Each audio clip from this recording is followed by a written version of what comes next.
চট্টগ্রামে চেকপোস্টে পুলিশের উপস্থিতি টের পেয়ে প্রায় ৩ কোটি টাকার ইয়াবা ফেলে পালিয়ে যাওয়া সেই প্রাইভেট কার চালককে গ্রেফতার করেছে পুলিশ। কয়েকদিন আগে চেকপোস্টে সিগন্যাল দেওয়া হলে গাড়িটি থামিয়ে দৌড়ে পালিয়ে যায় চালক। পরে গাড়ি তল্লাশি করে পুলিশ ১ লাখ ইয়াবা ট্যাবলেট, চালকের মোবাইল ফোন ও প্রাইভেট কারটি জব্দ করে।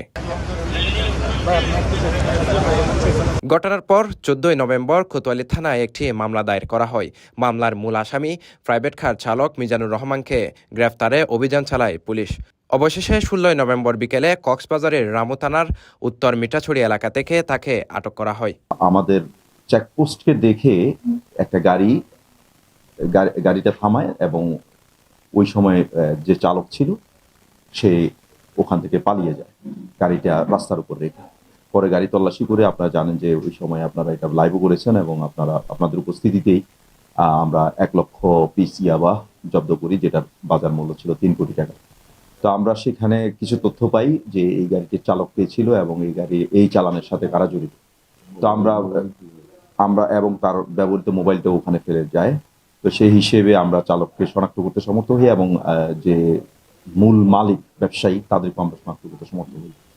তো পরবর্তীতে আজকে সকালে অভিযান চালিয়ে রামু এলাকা থেকে আমরা ভোর ৪টা ৩০ মিনিটে মিজানুর রহমান, বয়স ১৯, তার বাড়িও রামুতে, সে ওই গাড়ির চালক ছিল, তাকে আমরা গ্রেপ্তার করতে সমর্থ হই এবং সে কিন্তু এজাহারভুক্ত মামলার আসামি ছিল।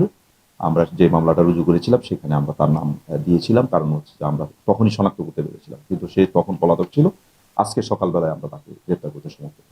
পুলিশ জানায় ইয়াবা কারবারের সঙ্গে চালকের সম্পৃক্ততা নিশ্চিত হওয়ায় তাকে আদালতে পাঠানোর প্রক্রিয়া চলছে এবং এই ব্যবসার সাথে অন্য কেউ জড়িত আছে কিনা সে বিষয়েও তদন্ত চলছে।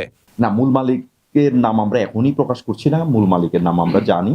আমরা যেহেতু তাকে অ্যারেস্ট করবো, সেজন্য আমরা চাই না এটা আগেই প্রচার হয়ে যাবে। এটা আপনারা ইয়ে করবেন না আর কি, ঠিক আছে? একাধিক মামলায় আমরা পিসিপিআর এ তার ওইরকম ইয়ে পাইনি, কিন্তু এই গাড়িটা মাদকের টাকায় কেনা এবং আপনার যে গাড়ির যে মূল মালিক তার বিরুদ্ধে মামলা আছে।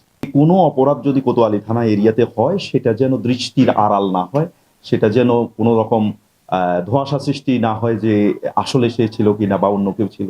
এটার জন্য কিন্তু আমরা পুরো এরিয়াটাকে সিসিটিভি কাভারেজে নিয়ে এসেছি এবং কোনো না কোনোভাবে কিন্তু এর মধ্যে আমরা কিন্তু ডিটেক্ট করে ফেলতে পারি।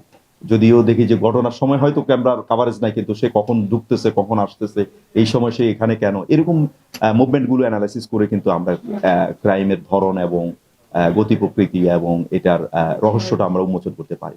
ফলে আমরা এখন যেটা বলতে পারি যে এই এরিয়াতে যে অভিযোগগুলো আসে কোতোয়ালি থানা এরিয়াতে, এটা কিন্তু আমরা শতভাগই ধরতে পারছি এবং আমরা যে সমস্ত চুরি ছিনতাইয়ের অভিযোগ আসে সেগুলো কিন্তু আমরা নিয়মিত বিরতিতে উদ্ধার করতে পারছি। ফলে ঘটনা যাই ঘটুক, এটা কিন্তু একটা রিমেডি পাচ্ছে, সাধারণ জনতা এতে উপকৃত হচ্ছে। এর আগে গত বৃহস্পতিবার ১৩ নভেম্বর সন্ধ্যায় কোতোয়ালি থানাধীন মেরিনার্স সড়কে পুলিশ দেখে সড়কের উপর প্রাইভেট কার রেখে পালিয়ে যায় চালক। পরে ওই প্রাইভেট কারে তল্লাশি চালিয়ে ১ লাখ পিস ইয়াবা উদ্ধার করা হয়, যার বাজার মূল্য প্রায় ৩ কোটি টাকা। Sheikh Mohammad Faisal, CTG post, Chittagong.